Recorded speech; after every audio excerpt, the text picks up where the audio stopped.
Sorti de nulle part, John Aki-Bua a écrit une page majeure de l'histoire de l'athlétisme en décrochant l'or olympique sur 400 mètres haies à Munich en 1972, tout en pulvérisant le record du monde.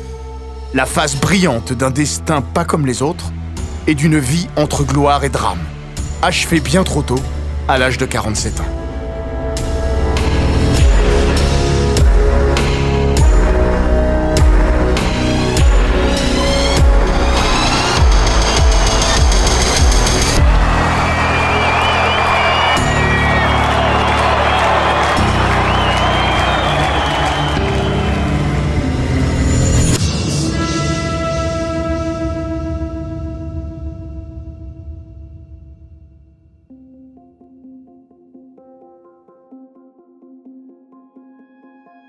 Bienvenue dans les grands récits olympiques, le podcast qui vous plonge dans la folle histoire du sport, entre pages de légendes, souvenirs enfouis et histoires méconnues.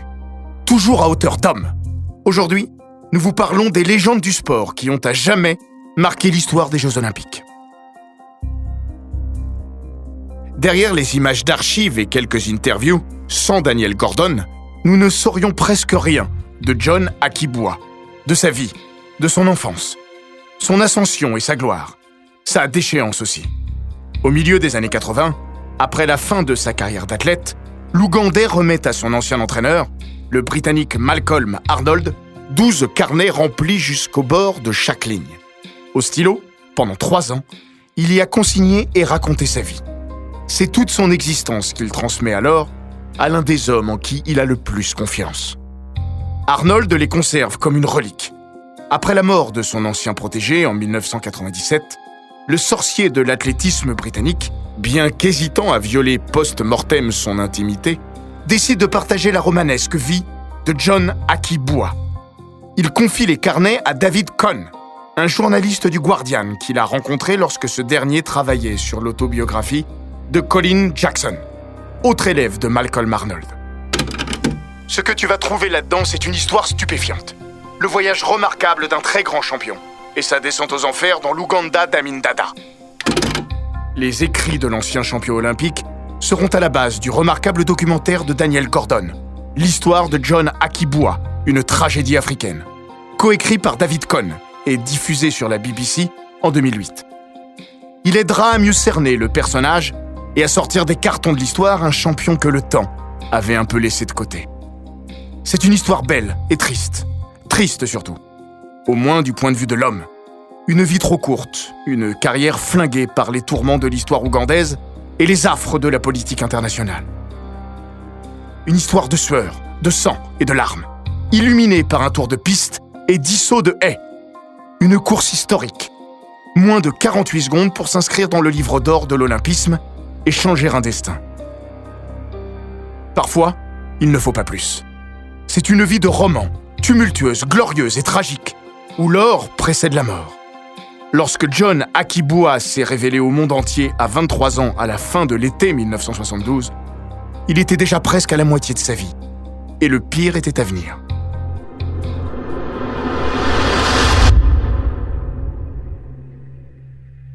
Il est né à la fin de l'année 1949. Son père a 8 femmes. Il grandit dans un petit village du nord de l'Ouganda, en compagnie de ses 42 frères et sœurs. Son premier rapport à l'athlétisme, il le vit d'abord via le prisme familial. L'un de ses frères aînés, le triple sauteur Lawrence Ogwang, a disputé les Jeux de Melbourne en 1956. Au village, John a d'abord couru après des confiseries, comme il le raconte dans ses carnets. « Je me souviens que quand nous étions enfants, mon père nous faisait courir pour gagner des bonbons. Le vainqueur en avait plus que les autres. » La mort de son père, alors qu'il n'a que 15 ans, lui porte le coup le plus dur qu'il ait reçu dans sa vie. J'ai dû quitter l'école et prendre des responsabilités pour gagner de l'argent. Dans l'Ouganda des années 60, rares sont les enfants qui, sans parler de découvrir la planète, traversent un jour les frontières de leur village. Sans la détermination de sa mère, la trajectoire de John Aki-Bua n'aurait probablement pas différé de cette norme. Son frère, Paul Bua, explique dans le documentaire l'histoire de John Aki-Bua, une tragédie africaine. Elle l'a beaucoup inspiré. Elle lui a dit « Tu es un jeune homme, si tu restes ici, tu vas t'assécher. Va voir le monde, cherche des opportunités pour développer ton talent. » Il quitte alors son village du Nord pour rejoindre la capitale, Kampala. Comme beaucoup de jeunes athlètes, John intègre la police, en quête d'un personnel sportif, en pleine forme physique. Le système ougandais permet alors de dégager du temps à ses policiers pour l'entraînement. Un héritage de l'organisation britannique dont le jeune Akibua profite. Sa préférence va au football ou au volleyball, mais son don, c'est l'athlétisme. Ce sera sa porte ouverte vers le monde, vers la renommée. Mon voyage vers une éventuelle gloire sportive a commencé quand j'ai rejoint le club d'athlétisme de la police. J'ai commencé à prendre de la force et de la puissance. Au championnat de la police, je me suis inscrit dans 7 épreuves. J'en ai gagné 5.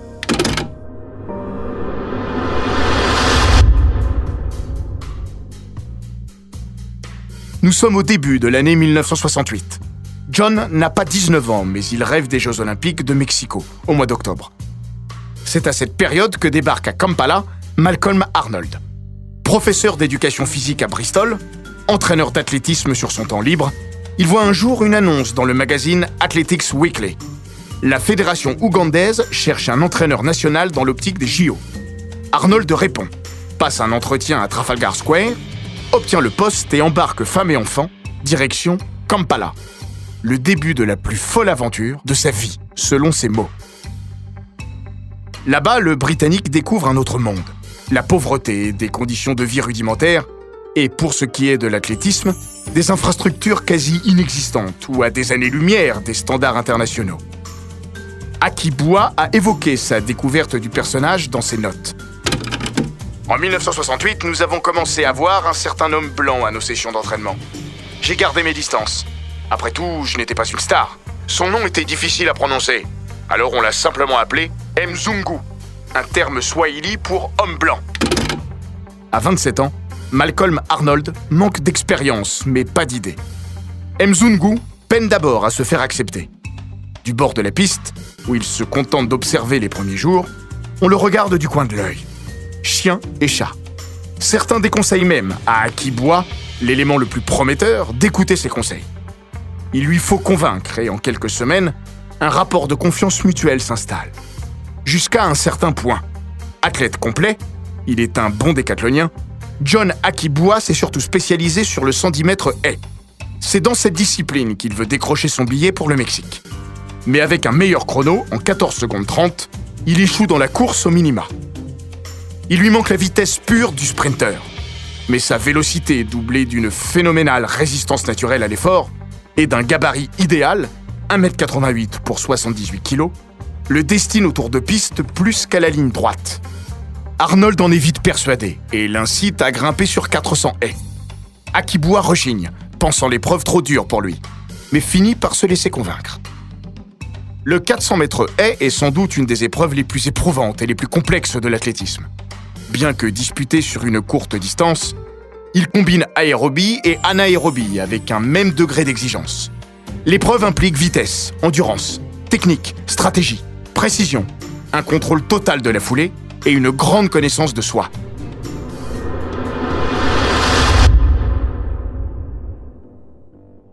Un tour de piste au millimètre, comme une course automobile où les voitures n'auraient pas une goutte d'essence en trop pour franchir la ligne. Tirez trop sur le moteur et vous serez à sec dans l'ultime ligne droite.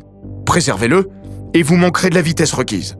Un subtil dosage, un numéro d'équilibriste dans la gestion de 2 données antinomiques pour l'oxymore suprême de l'athlétisme. S'économiser en se donnant à fond. Les dernières haies virent au supplice quand l'acide lactique transforme le franchissement en torture. Bref, un peu plus de 3/4 de minute d'une rare brutalité. On comprend les réticences de John Akibua. Mais après des mois de tergiversation, il va écouter son coach et ne le regrettera pas. L'Ougandais dispute son premier 400 haies au niveau international lors des Jeux du Commonwealth en 1970. À Édimbourg, sous les yeux du prince Philippe, il termine à la 4e place, en 51 secondes 10. Rien de faramineux à première vue. Sa performance passe d'ailleurs inaperçue. Mais compte tenu de sa totale inexpérience, elle confirme l'intuition de Malcolm Arnold et finit de convaincre son protégé. Akibua racontera « J'ai dit au coach que j'étais très relax. Je me sentais pas fatigué à la fin. J'avais encore plein d'énergie. » Mzungu a vu juste. Il est né pour cette épreuve. Sa progression est météorique. En mai 1971, il brise la barre des 50 secondes. Puis s'impose en 49 secondes 00 quelques semaines plus tard, lors d'une rencontre États-Unis-Afrique organisée à l'université de Duke, en Caroline du Nord. Le voilà à moins d'1 seconde du record du monde, établi lors des Jeux de Mexico par David Emery, en 48 secondes et 1 dixième. À 1 an du rendez-vous olympique, la concurrence commence à le prendre au sérieux. Jusqu'alors, les performances de l'homme des hautes plaines ougandaises étaient entourées d'un halo mystérieux. On parlait de chronos peu fiables, voire bidonnés.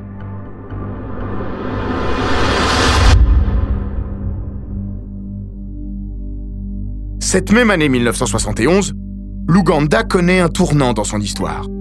Idi Amin Dada prend le pouvoir le 25 janvier, à la faveur d'un coup d'État. L'accession au pouvoir de ce militaire quadragénaire est alors plutôt bien accueillie au pays comme à l'étranger. Une note interne des services secrets britanniques, révélée plus tard, le confirmera, décrivant Amin comme un type splendide et un remarquable joueur de rugby. We shall maintain good relations with all countries throughout the world. I have no any intention of fighting any country at all without any cause. Sportif accompli, nageur de très bon niveau, ancien champion de boxe, passionné de course automobile, le nouvel homme fort du pays est un dingue de sport. À ses athlètes, il confère des moyens et des avantages. À charge pour eux de promouvoir le pays, donc le régime et sa personne, à l'échelle internationale. John Akibua se moque bien de la politique. Il ignore que son pays s'engouffre dans une décennie destructrice. Amin Dada, bientôt transformé en dictateur fou, assoiffé de sang de ses opposants, entraînera l'Ouganda dans l'abîme. En attendant, Akibua aussi voit plutôt d'un bon œil l'arrivée de ce colosse qui considère les champions de son rang. Les Jeux Olympiques arrivent. À 23 ans, John compte désormais parmi les meilleurs spécialistes mondiaux. Mais à Munich, il s'inscrit davantage parmi les outsiders que les favoris. Pourtant, personne ne le sait, mais il a battu le record du monde lors d'une session d'entraînement au stade Wankulukuku de Kampala. Malcolm Arnold n'en dit rien à personne. Qui les croirait de toute façon? Qui pourrait courir en 48 secondes sur une piste en terre? Munich, 2 septembre 1972. Vainqueur de sa série puis de sa demi-finale en 49 secondes 25, John Akibua mène sa barque en douceur. La seconde demi-finale est marquée par une image restée célèbre. L'Allemand de l'Est, Christian Rudolph, victime d'une rupture du tendon d'Achille en pleine ligne droite, chute et entraîne au sol dans son infortune son voisin de l'Ouest, Dieter Wolfgang Büttner. Aucun des deux ne franchira la ligne d'arrivée. Rudolph, candidat alors, ne remettra jamais les pieds sur une piste. Sa carrière va s'arrêter là. Si tout se passe bien en apparence pour Akibua, il traverse en réalité ses jeux dans une certaine anxiété. Incapable de trouver le sommeil, le soir, il sort. Direction la discothèque du village olympique. On y croise des sportifs dont les jeux sont déjà terminés. Ceux de John n'ont pas encore commencé qu'il écume le dance floor. Il y rencontre une de ses idoles, John Carlos, un des 2 hommes au point ganté sur le podium de Mexico. Il faut que Malcolm Arnold sorte son poulain de boîte pour le remettre au lit à minuit. L'énormité de l'enjeu et du contexte met les nerfs du jeune Ougandais à fleur de peau. Arnold doit le rassurer. Il lui rappelle ses chronos et sa préparation de forçat au stade ou dans les collines pentues de Kabale, où, lesté d'une veste de 10 kilos sur le dos, il s'est infligé des allers-retours d'une violence inouïe. John sait tout cela, mais à Munich, il oscille entre émerveillement et panique. La veille de la finale, un dernier élément va achever de le tester.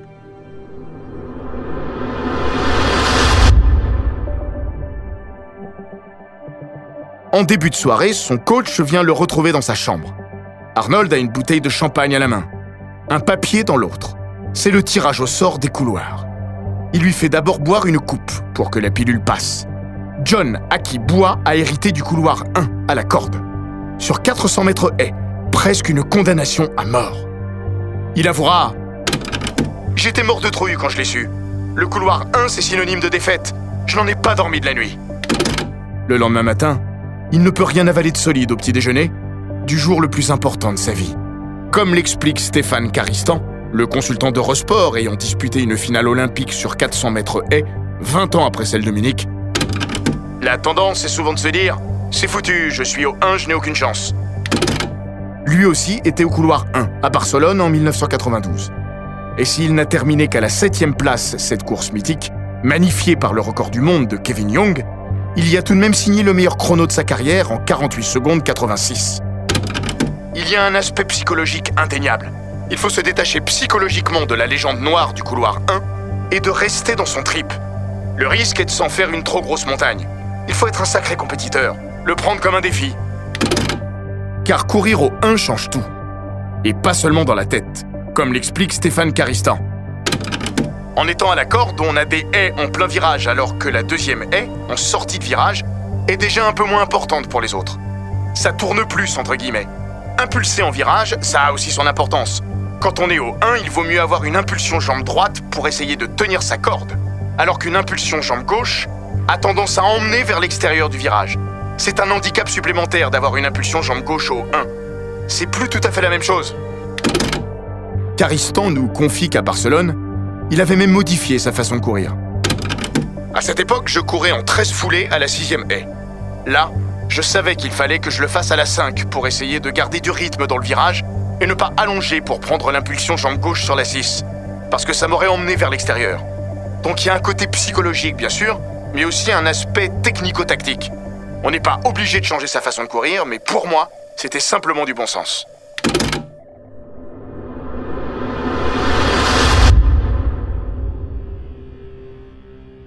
Toutes ces considérations, John Akibua les a bien en tête le jour de sa finale, mais la tâche lui semble insurmontable. Jusqu'à ce que Malcolm Arnold trouve les mots pour l'apaiser. 10 minutes avant la finale, Mzungu m'a dit une phrase que je n'oublierai jamais. Presque un ordre qui a éradiqué toutes mes peurs et mon stress. Il m'a dit « T'es en finale, il y en a une pour toi ». Je savais ce que ça voulait dire, mais il n'a jamais prononcé le mot médaille, et ça m'a fait du bien. En moins de 50 secondes, John Akibua va découvrir qui il est vraiment. Le talent, la technique, le travail. Voilà ce qui fait courir vite. Mais pour conquérir un titre, surtout le plus grand de tous, il faut autre chose. Ce que les Anglais appellent le man killer. Cette capacité, une fois sur la piste, le jour de la finale, d'avoir cette envie, cette rage, cette détermination qui fait avancer plus vite que les autres. Akibua, en se présentant sur le tartan de l'Olympiastadion, ignore encore s'il a ça en lui. À Munich, il ne doit pas seulement se révéler au monde, mais à lui-même. Champion olympique en titre et recordman du monde, David Emery part comme une balle, sur des bases plus élevées encore que sa finale de Mexico, celle de l'or et du record. L'Anglais passe aux 200 mètres en 22 secondes 8. Mais à la sortie du dernier virage, avant les 100 derniers mètres, Emery a un choc. Akibua est là, à sa hauteur. Puis, entre la 8e et la 9e haie, l'Ougandais prend les devants, donnant l'impression trompeuse qu'il accélère encore. Trompeuse car personne ne gagne de la vitesse dans une dernière ligne droite de 400 haies. Mais Akibua conserve toute sa fluidité quand Emery se crispe. Loin du doublé espéré, le Britannique va même échouer à la 3e place pour un centième derrière l'Américain Ralph Mann. Devant, seul sur sa planète, Akibua vole jusqu'à la ligne. Le chrono s'affiche et s'affole. 47 secondes 82. Record du monde. La barrière des 50 secondes avait été brisée en 1956. Il avait ensuite fallu attendre 12 ans pour faire tomber celle des 59. Akibua, qui n'a découvert la discipline que 2 ans et demi auparavant, devient le premier homme à descendre sous les 48 secondes. David Emery looks at the scoreboard where his world record has vanished. Dans le documentaire de la BBC, Malcolm Arnold témoigne « Je savais qu'il pouvait gagner, mais j'étais sidéré de la marge avec laquelle il s'était imposé. Surtout au couloir 1.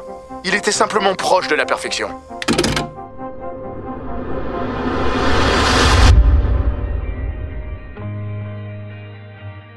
En même temps qu'il nous parle, Stéphane Karistan revoit la finale de Munich. Et il n'en revient pas. Il a une impulsion jambe gauche, il est incroyable. C'est une course hyper fluide. Effectivement, on sent pas qu'il est handicapé par ce couloir. Il est dans son truc. Stéphane Diagana, lui, estime que même s'il est difficile à quantifier avec précision, le couloir numéro 1 représente un handicap chronométrique de 2 à 3 dixièmes. Ce qui rend la performance du champion de Kampala plus sidérante encore. Son chrono munichois, établi qui plus est avec une paire de chaussures vieilles de 2 ans, lui aurait encore assuré un podium lors des mondiaux 2019. Idem pour 9 des 11 finales olympiques qui ont suivi son sacre en Bavière. Au-delà de la performance, John Akibua trouve le moyen d'épater encore la course achevée. Tout sourire, sans la moindre provocation, il continue sa route en trottinant et enchaîne encore les haies les unes après les autres. Et il salue le public, encore et encore. Sans le savoir, il crée un précédent et invente le Tour d'honneur. Oui, cette tradition sur les stades d'athlétisme, c'est à John Akibua que nous la devons et elle a pris sa source ce 2 septembre 1972. Après son deuxième tour de piste, il retrouve enfin Malcolm Arnold. Dans ses carnets, il raconte « En le voyant, je me suis mis à pleurer. » À Munich, c'est encore le temps de la joie et de l'innocence. Dans 72 heures, le sang coulera sur les anneaux olympiques lors de la tragique prise d'otage des membres de la délégation israélienne. I'm sure the public will agree that we cannot allow a handful of terrorists to destroy this nucleus of international cooperation and goodwill. The games must go on. Dans son immense majorité, la presse internationale découvre son nom et son visage. Face à un auditoire ébahi, John raconte tout. Les 8 femmes de son père, ses 42 frères et sœurs, dont, assure-t-il, une dizaine environ a disparu aujourd'hui. Son entraînement martial aussi. Pour me préparer de décembre à avril, j'ai couru entre 10 et 15 km par jour en cross-country pour travailler mon endurance. Puis, en mai, je suis revenu à la piste. Des sessions de 1000 mètres haies, avec un gilet qui pesait plus de 10 kilos.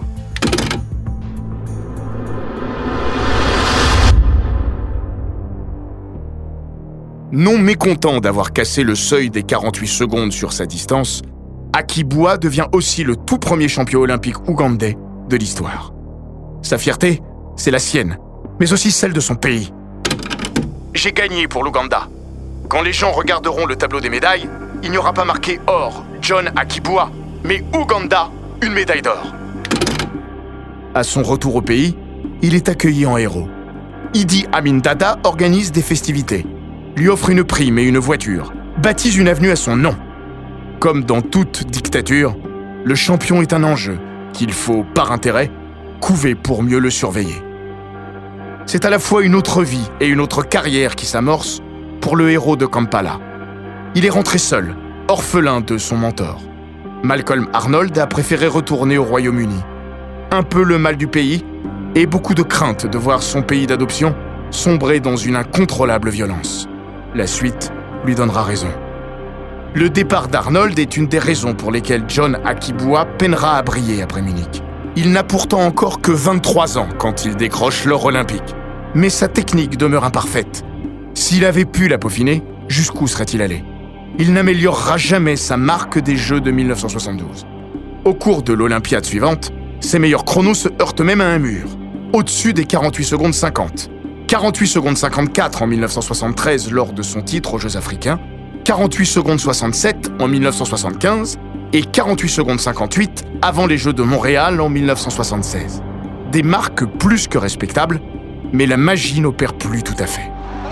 Pascoe again showing that he's probably at the moment the best 400 hurdler in the world.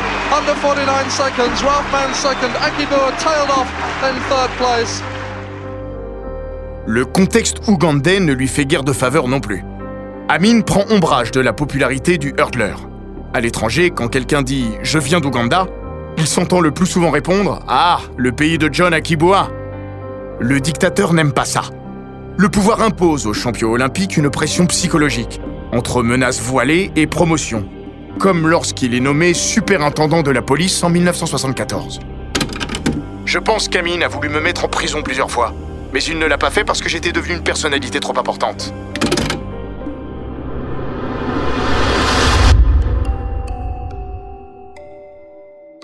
Son nouvel horizon, c'est Montréal et la défense de son titre olympique. Les championnats du monde n'existent pas encore. Ils ne seront créés qu'en 1983. Et les Jeux demeurent plus encore que de nos jours le rendez-vous incontournable. Mais il ne verra pas la piste au Québec. John Akibua ne s'intéresse guère à la politique internationale.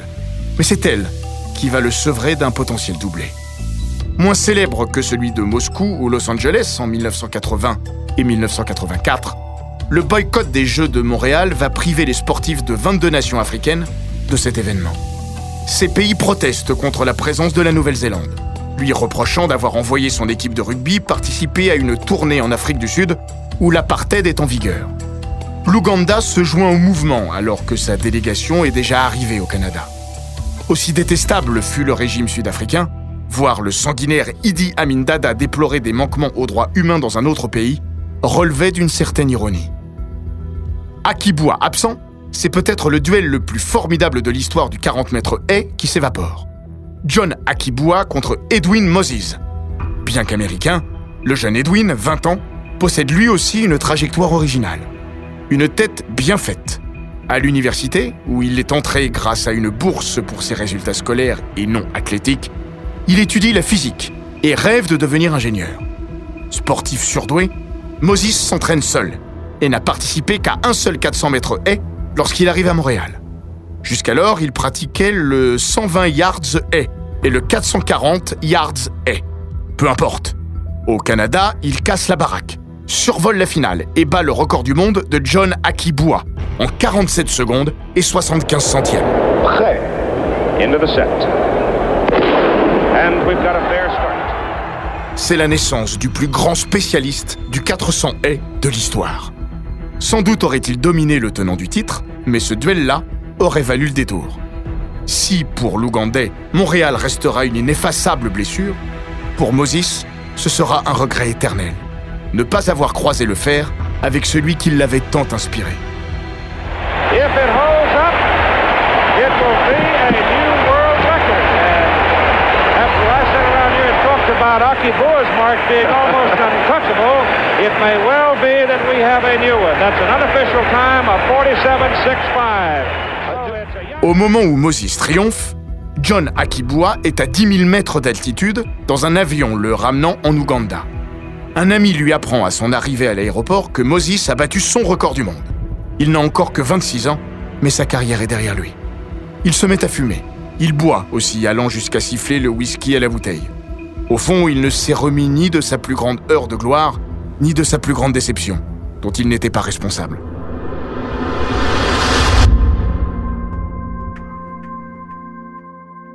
Peu à peu, le champion olympique de Munich tombe dans une forme d'oubli, même dans son propre pays qui, il est vrai, est soumis à d'autres préoccupations. Erratique et incontrôlable, Amin Dada, autoproclamé maréchal, puis président à vie en 1975, sombre dans la folie. Ses escadrons de la mort, regroupés sous le nom pompeux de State Research Bureau, multiplient les massacres. En moins d'une décennie de règne, on estime le nombre de victimes du régime à environ 300 000. En 1979, l'Ouganda est un pays en ruine. L'Occident lui a coupé les vivres. Le cours du café s'est effondré et Amin a chassé des dizaines de milliers d'Asiatiques qui tenaient l'essentiel des entreprises. Le tyran, dans une dernière lubie, décide d'envahir la Tanzanie, dont la contre-attaque, avec l'aide des exilés ougandais, écrase l'armée d'Amin Dada, lequel est contraint de fuir au mois d'avril.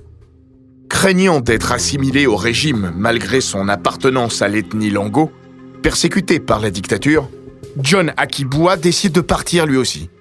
Il s'enfuit en compagnie de son cousin, le footballeur Denis Abua, international ougandais, cap sur Tororo, à la frontière kenyane, où sa femme, enceinte de 7 mois, et leurs 2 enfants, sont arrivés 2 semaines plus tôt. Leur voiture se cale derrière 2 berlines de l'ambassade allemande. Ils sont arrêtés à plusieurs barrages par l'armée tanzanienne. John Akibua croit sa dernière heure arrivée. Je commençais à visualiser la façon dont j'allais mourir. Allait-il me jeter à l'eau, pieds et poings liés ? Personne ne retrouverait jamais mon corps, ne saurait comment je suis mort. Je me demandais comment ma femme et mes enfants allaient faire sans moi. Ils atteignent finalement Tororo, où John retrouve son épouse et ses enfants. La famille parvient à franchir la frontière. Là, sa femme accouche et le bébé, né prématuré, ne survit pas. Sans argent ni perspective, John Akibua est filmé quelques semaines plus tard dans un camp de réfugiés. À une télévision britannique, il dit « Je suis un athlète. Vous n'imaginez pas à quel point la situation est grave dans mon pays. » Ces images, largement diffusées à l'époque, provoquent un choc et vont le sauver. Mis au courant, Armin Dassler, le patron de la firme Puma, son ancien sponsor, décide de lui venir en aide. Il va le sortir de là, en le faisant venir jusqu'en Europe et en lui donnant du travail au service marketing de Puma à Munich, où l'exilé s'installe avec sa famille. On le reverra encore en 1980 aux Jeux de Moscou, où après une préparation minimaliste et la tête ailleurs, il disparaît dès les demi-finales, avec un chrono 51 secondes 10 à des années-lumière de son lustre passé. Pour lui, l'athlétisme, c'est terminé. En 1983, il regagne un Ouganda apaisé. Il travaille à nouveau dans la police et devient entraîneur national de l'équipe d'athlétisme. Son dernier lien avec son glorieux passé. La dernière fois que Malcolm Arnold l'a vu, son ancien protégé avait un cadeau pour lui, comme il l'a confié dans l'histoire de John Akibua, une tragédie africaine. Il est venu au Pays de Galles et m'a donné ses 12 carnets. C'était écrit au stylo et brillamment rédigé. Il y a là toute sa vie, de son enfance dans son village à sa fuite au Kenya.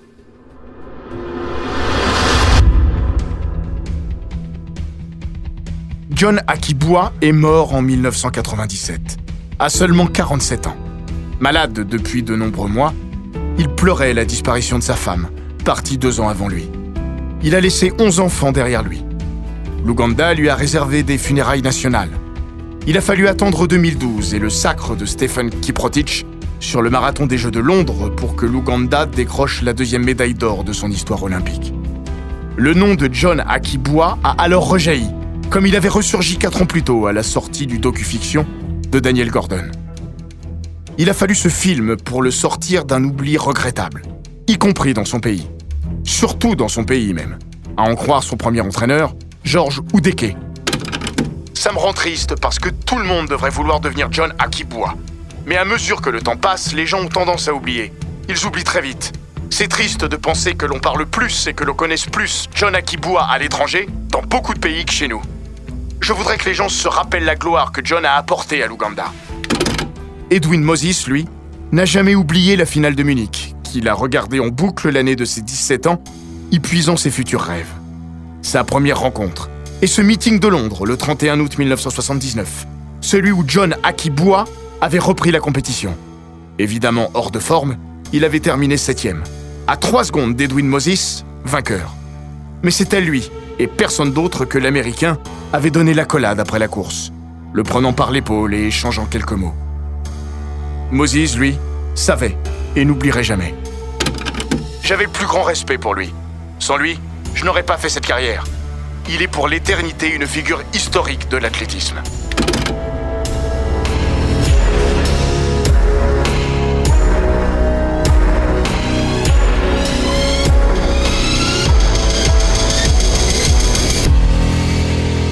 Cet épisode des Grands Récits Olympiques a été écrit par Laurent Vergne. Il est raconté par Florian Bayou, monté par Gilles Bavulac et produit par Bababam. N'hésitez pas à vous abonner, commenter, partager et noter ce podcast sur toutes les plateformes audio.